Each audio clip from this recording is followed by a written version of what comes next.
Hey guys, today I'm going to show you how to track someone call history with phone number. First of all you have to do is open your Android phone and click on the phone icon on the bottom left corner. From here you can select any contact that you want to find the call history. If I select any contact, you will see a history button over here. You have to click on history.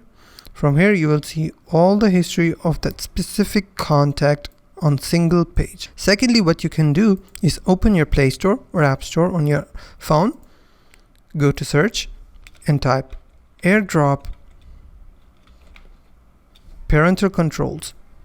Search the application, and then you also have to download this application on someone's phone, maybe your child phone or your partner phone. Once you have downloaded this application on both phones, all you have to do, create an account with this application and you will be able to track their call history with phone number. There's also a third method. You can go to the website of your carrier and check the call history of the specific number. Many carriers offer this feature. For example, Verizon, AT&T, T-Mobile, and Sprint. You can check the call history on their website. That's all. If you find this video helpful, please hit the like button and don't forget to subscribe.